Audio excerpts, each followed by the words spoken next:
हम इस सेगमेंट में एक बहुत ही अहम बात करने जा रहे हैं। जैसा कि आपने देखा कि उड़ान पाकिस्तान जो प्रोग्राम है, इकोनॉमिक ट्रांसफॉर्मेशन प्लान, वो लॉन्च हुआ। अब उसमें बहुत सारे मंसूबे हैं कि जिनमें काम करना है और जिनमें काम करने के बाद हुकूमत की मईशत को अगले 5 साल मजबूती अता करनी है। हुकूमत पाकिस्तान मुतबादिल तवानाई के ज़राए पर भी काम कर रही है और एहसन इकबाल ये कहते हैं कि हुकूमत चाहती है कि पाकिस्तान में तवानाई की कीमतें कम से कम की जाएं। हम वी ऑल नो कि हमारा सबसे बड़ा जो चैलेंज है वो सस्ती बिजली की मुस्तकिल पैदावार, लेकिन उससे भी बढ़ के ये कि ना सिर्फ वो बिजली सस्ती हो बल्कि वो सस्टेनेबल भी हो और क्लीन एनर्जी भी हो कि जिस पे पूरी दुनिया काम कर रही है। तो आज हम बात ये करने जा रहे हैं कि पाकिस्तान के जिसके पास विंड कॉरिडोर बड़ी ज़बरदस्त है, पाकिस्तान के पास जो टाइडल वेव्स हैं वो बहुत ही ज़बरदस्त और बहुत ही स्ट्रॉन्ग हैं।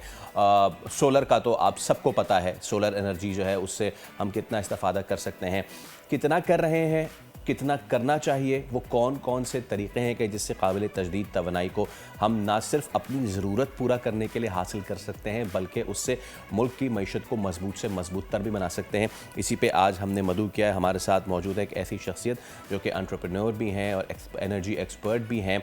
नज़ीर अहमद वयाद साहब हमारे साथ मौजूद हैं। नज़ीर साहब, सबसे पहले तो अस्सलाम वालेकुम। वालेकुम अस्सलाम। बहुत शुक्रिया आपकी तशरीफ़ आवरी का और यकीनन आपकी मौजूदगी से हम इस्तेफ़ादा करेंगे आज, क्योंकि बहुत अहम मामला है सर। कराची हो जाए या फिर कोई भी और बड़ा शहर हो जाए या कोई छोटा से छोटा गांव भी हो जाए, पाकिस्तान का सबसे देरीना मसला जो है वो एनर्जी क्राइसिस हमने देखा है। हम कराची में बैठे हैं, हमसे बेहतर कौन जानता है कि यहाँ पे कितने बड़े मसले मसाइल हैं। दुनिया अब पायदार तरक्की की जानिब जा रही है, काबिल तजदीद तवानाई की जानिब जा रही है। पाकिस्तान के पास कौन कौन से वो रिसोर्सेज हैं कि जिनको अभी तक हमने कैप नहीं किया है और अगले 5 सालों में हमें करना चाहिए? मेरे ख्याल है आपने सबसे पहले जो टाइडल वेव्स की बात की, तो पाकिस्तान इज़ ब्लेस्ड विद कोई 900 कुछ किलोमीटर हमारे पास शोर लाइन है। उसमें से कुछ 50-60 किलोमीटर ऐसे हैं कि जहाँ वेव्स माशाल्लाह काफ़ी अच्छे हैं। इन वेव्स की मूवमेंट से हम बिजली पैदा कर सकते हैं और वो इतनी अफोर्डेबल है, कैपिटल कॉस्ट भी उसमें कम है और उसकी प्रोडक्शन कॉस्ट भी कम है। और सबसे बड़ी बात यह है कि शुरू में तो हमें टेक्नोलॉजी इंपोर्ट करनी पड़ेगी, पर हम ट्रांसफ़र ऑफ टेक्नोलॉजी की एग्रीमेंट्स डिस्कस कर रहे हैं। अगर वो हो जाए, इंशाल्लाह हो जाएगी, तो उसमें हम जब लोकल प्रोडक्शन करेंगे, क्योंकि इसमें ज़्यादा काम हाइड्रोलिक और मैकेनिकल है, इलेक्ट्रॉनिक्स और इलेक्ट्रिकल जो है वो मुश्किल से कोई 22-23% है, तो कॉस्ट कैपिटल का भी बहुत कम हो जाएगा, ऑपरेशनल कॉस्ट भी बहुत मिनिमल हो जाएगा। और सबसे बड़ी बात यह है कि जो पीरियड्स जिसमें बिजली कम इस्तेमाल होती है, जो हम ग्रिड में डालें कम इस्तेमाल होती है, उसमें समंदर के पानी को हम डिसलाइनेशन भी कर लें उसकी। पूरा बलूचिस्तान जो है वाटर स्टार्ड है जी, वो पूरा ग्रीन हो सकता है। और इस तरह ये है कि जो बिजली है वो हम ग्रिड में डाल के सारे मुल्क को दे सकते हैं और इतनी बिजली पैदा कर सकते हैं कि शायद हम एक्सपोर्ट कर सकें। तो सबसे जो टेप करने वाला पहला सोर्स है वो वेव एनर्जी है, इस पे काम करना चाहिए। हमने काफ़ी इस पर रिसर्च की हुई है। हम इंटरनेशनल इसके जो प्रोवाइडर्स हैं, मैन्युफैक्चरर्स हैं, टेक्नोलॉजी एक्सपर्ट्स हैं, उनसे डिस्कशन है। हमने कोशिश की है कि हमें प्रॉपर इसका एक पायलट करने की इजाज़त मिले। अगर वो मिल जाए तो हम प्रूफ ऑफ कॉन्सेप्ट दे देंगे कि भाई ये दिस इज़ दी वे जिसमें बिजली और पानी दोनों मसाइल हमारे हल हो सकते हैं। ऐसा मशहूर है, आपने भी सुना होगा कि फ्यूचर वॉर्स जो हैं वो वाटर वॉर्स होंगे। यस, तो अगर हमारे पास वाटर सोर्सेज समंदर से आ जाएं तो उसकी तो कोई लिमिट ही नहीं है। बिल्कुल बिल्कुल। एक तो ये हो गई कि हमारे पास 900 मीटर की कोस्ट लाइन है। देन मुझे याद आता है कि जंपीर जो हमारा एक पॉकेट है, आप दूर से जब सफ़र करते हैं, रात में सफ़र करते हैं तो ऐसा लगता है एलियन शिप्स हैं, वो जो लाल बत्ती जगमग हो रही होती है, और दोपहर में आप जाएं तो बड़े बड़े टर्बाइंस घूम रहे होते हैं। विंड कॉरिडोर की आप सर प्लीज़ हमारी रहनुमाई करें कि ये कितनी बड़ी अपॉर्चुनिटी है पाकिस्तान के लिए। हमें विंग कॉरिडोर जो मिलता है वो घारो, कुछ ठट्ठा का हिस्सा और जंपीर तक जाता है। तो ये तो वो एरिया है कि जहाँ हमें 12 मिलीमीटर पर सेकंड की स्पीड से विंड मिलती है और वो ये बड़ी टरबाइंस को चला सकती है। पर अगर आपको मैं बताऊं कि अब चाइना ने जो सिलसिला शुरू किया वो 20 मेगावाट की एक टरबाइन ऑलरेडी बनाई है। वाह। तो अगर हम डिफेंस में कहीं एक लगा लें, उसकी स्पीड रिक्वायरमेंट भी कम है, वो 7 से 8 मीटर्स पर सेकंड पे ऑपरेट करती है। सपोज़ डिफेंस में एक लगा लें 20 मेगावाट अगर डिफेंस को मिल जाए, तो डिफेंस में तो बिजली जो है वो इतनी अफोर्डेबल और इतनी मकदार में मिल जाएगी कि पूरा डिफेंस क्लिफ्टन कवर हो सकता है। इसी तरह पूरे अफ़गानिस्तान को आप एनर्जी से एम्पावर कर सकते हैं, in addition to wave energy. अगर वहाँ विंड की, क्योंकि अब जो विंड की स्पीड की रिक्वायरमेंट है वो टेक्नोलॉजी आगे बढ़ते हुए वो कम होती जा रही है। पर इससे आगे जो चीज़ है ना कि अभी हम छतों पे सोलर पैनल्स देख रहे हैं, सोलर पैनल्स की जगह अब ट्यूलिप टरबाइंस आ गई हैं। ये क्या चीज़ है? ये 2 से 3 मिलीमीटर पर सेकंड पे ये प्रोडक्ट मतलब बिजली प्रोड्यूस करती है। अच्छा। मैंने पिक्चर शेयर की थी जी, we are running that, yes. तो वो जो है पाकिस्तान में भी अवेलेबल हैं? पाकिस्तान में अभी नहीं है, पर जो मैन्युफैक्चरर उसके हैं 6-7 मैन्युफैक्चरर हैं। तो हम इंशाल्लाह कुछ अरसे में उसके जो छोटे यूनिट्स हैं वो मंगा रहे हैं। किस तरह काम करती है? ये बेसिकली फ्लावर की तरह होती है। ओके। और फ्लावर जो है वो जब बहुत लो स्पीड पे भी चलती है, और ये 1 से 2 किलोवाट प्रोड्यूस करती है। तो जैसे हम सोलर पैनल देखते हैं कि 50-60 सोलर पैनल लगी होती हैं, या कहीं एक भी लगी होती है, कहीं 10 भी लगी होती हैं, तो रिक्वायरमेंट के हिसाब से ये भी कई एक मल्टीपल में लग सकती हैं। तो मेरा तो ये प्रेडिक्शन है कि वापदा और KESC जो है इनके दिन पूरे हैं। अगले 15 साल में हर घर के ऊपर और हर फैक्ट्री के ऊपर और हर प्लाजा के ऊपर और हर मॉल के ऊपर अपनी लोकल प्रोडक्शन होगी बिजली की। सोलर से बेहतर है? देखिए ना, इसकी मेंटेनेंस कम है, इसकी लाइफ ज़्यादा है, और इसका कैपिटल कॉस्ट भी कम है। तो ये कई एक फ़ायदे देगी। तो क्या ये सोलर पैनल्स की जगह ले सकती है फिर?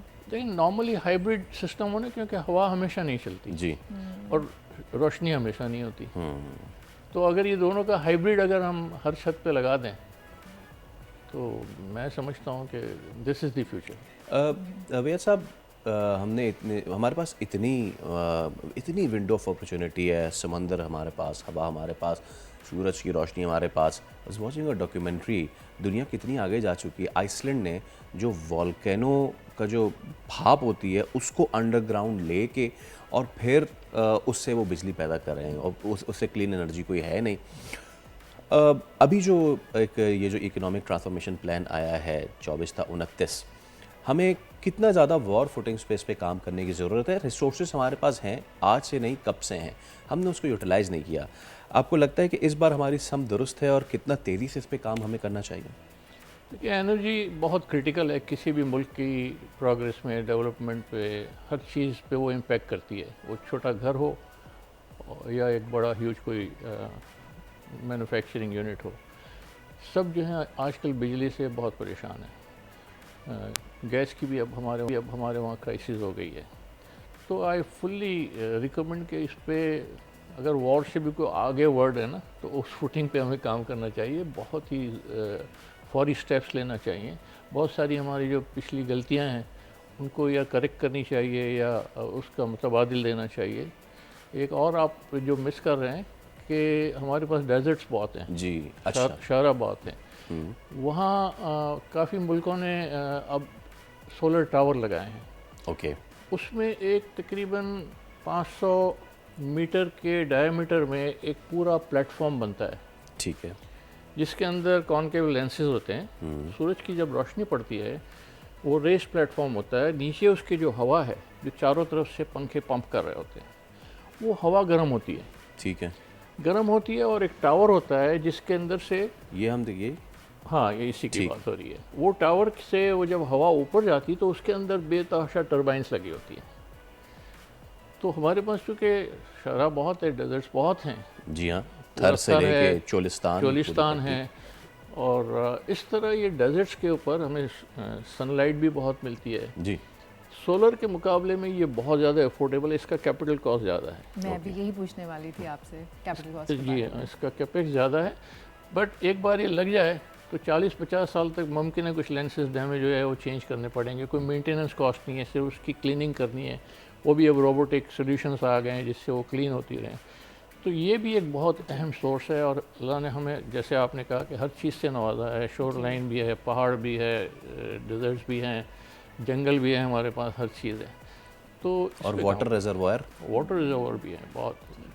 वैसे इसकी ट्यूलिप टर्बाइन की बात करें, क्योंकि अभी आप उसी पे ज़्यादा फोकस कर रहे थे कि सोलर पैनल से ज़्यादा अच्छी एक चीज़ है, तो ये क्या इतना अफोर्डेबल होगा कि आज का जो इंसान है, आपको पता है सैलरीज़ कितनी है, लोगों की बड़ी लिमिटेड आमदनी है, उसमें ये अफोर्ड किया जा सके? और एक जो घर होता है उसके लिए कितने पीसेस ऑफ टर्बाइंस यूनिट्स जो हैं उसके लिए यूज़ कर सकते हैं कि वो प्रॉपर बिजली जो है सेटअप कर सकें अपने घर में? आपको पता होगा कि पंखे की हमारी इंडस्ट्री जो है गुजरात में है, और कॉटेज इंडस्ट्री बन चुकी है जी। हर दूसरे घर में कोई ना कोई कंपोनेंट बन रहा होता है, कोई उसकी असेंबली करके फिर मार्केट कर रहा होता है। तो ये टरबाइन जो है ये पंखे से ज़्यादा कुछ नहीं है जी। इसमें बुनियादी तौर पे जो फिंस है उसको रोटेट होना होता है, और एक डायनामो लगा होता है जो उसको बिजली में मूवमेंट को कन्वर्ट करता है। तो इसकी अफोर्डेबिलिटी की जो बात है, तो ये कि ऑफ कोर्स अभी इंपोर्ट करेंगे तो ये beyond reach of a common man है। तो जैसे मैंने कहा कि गुजरात में ये कॉटेज इंडस्ट्री बन जाएगी अगर हम इस टेक्नोलॉजी को लेके आएँ, क्योंकि कोई रॉकेट साइंस नहीं है इसमें। अब जो इन्होंने रिसर्च कर करके ऐसी फिंस और ऐसा उसका स्ट्रक्चर डेवलप कर लिया है कि लो विंड पे ये चल सकती है। कि लो विंड पे चलेगी तो एक यूनिट मेरा ख्याल है कि 4-5 लाख रुपए में 1 किलोवाट तो बिजली दे देगी। वो सोलर पैनल के भी यही मामला चल रहे हैं। अच्छा वैसे साहब, अब जो आपने ये बात की है उससे एक नया जो है वो मौजू खुल जाएगा हमारे लिए, और हम आगे भी जाके आपको ज़रूर तकलीफ़ देंगे कि आप आएँ इस पर बात करें, लेकिन थोड़ा सा इसको टच कर जाएँ कि फ़र्ज़ कीजिए ट्यूलिप इंडस्ट्री यहाँ आती है और उससे हमारी कॉटेज इंडस्ट्री जो हमारी होम ग्रोन इंडस्ट्री है वो बढ़ना शुरू हो जाती है। मैं देख रहा हूँ कि कुंड मलीर पे हमने कोई टाइडल एनर्जी का एक यूनिट लगाया और पीछे पूरा गांव है, वो पूरा गांव जो है वो कॉटेज इंडस्ट्री में तब्दील हो गया। इसी तरह जमपीर में जो लगा हुआ है। तो देखने वालों को ये बताइए कि जब इस तरह की टेक्नोलॉजी का इस्तेमाल होना शुरू होता है तो ये जो उसके बाई प्रोडक्ट्स हैं, जो उसके दीगर फ़वाइद, वो कितने ज़्यादा होते हैं? आप देखें समंदर के साथ जितने इलाके हैं कराची को छोड़ के, कुछ बदीन को आप देख लें कि इंडस्ट्रीज़ लगी हुई, बाकी पूरा बलूचिस्तान और इवन बाकी सिंध का इलाका बहुत पसमानदा है। उनको अगर बिजली और पानी अच्छा मिल जाए, एक तो एग्रीकल्चर बहुत अच्छा हो जाएगा पानी की वजह से, और बिजली आ जाए तो बहुत सारी चीज़ें जो है वो वहाँ डेवलप हो सकती हैं। मैं तो कहता हूँ सिर्फ टूरिज़्म अगर डेवलप हो जाए ना, कुंड मलीर में ही आप देख लेंगे अगर टूरिज़्म डेवलप हो जाए, वहाँ कोशिश की थी पर वो अनफॉर्चुनेटली ब्यूरोक्रेटिक रेटेपिज्म में रह जाता है।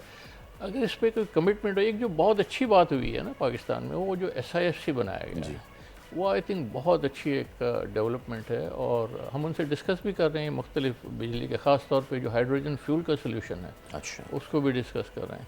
तो आपका जो सवाल है कि इसके जो आफ्टर इफ़ेक्ट्स हैं या इसके जो डाउन स्ट्रीम इफ़ेक्ट्स हैं वो इतने एक्स्ट्रा ऑर्डी होंगे, मतलब यू कैन नॉट इमेजिन कि हमारी इकोनॉमी में एक बहुत मेजर कंट्रीब्यूशन अगले 10-12 साल में आ सकता है एनर्जी का। वैसे अब गुफ्तगू आपसे बहुत अच्छी हो रही है, लेकिन क्योंकि वक्त की कमी है, लेकिन आपने जितनी भी बातें की हैं अगर वो उस पर अमल हो जाए तो अगले 10-15 साल में पाकिस्तान की किस्मत बदल सकती है। एब्सोल्युटली। बहुत शुक्रिया तशरीफ़ आवरी का, थैंक यू सो मच।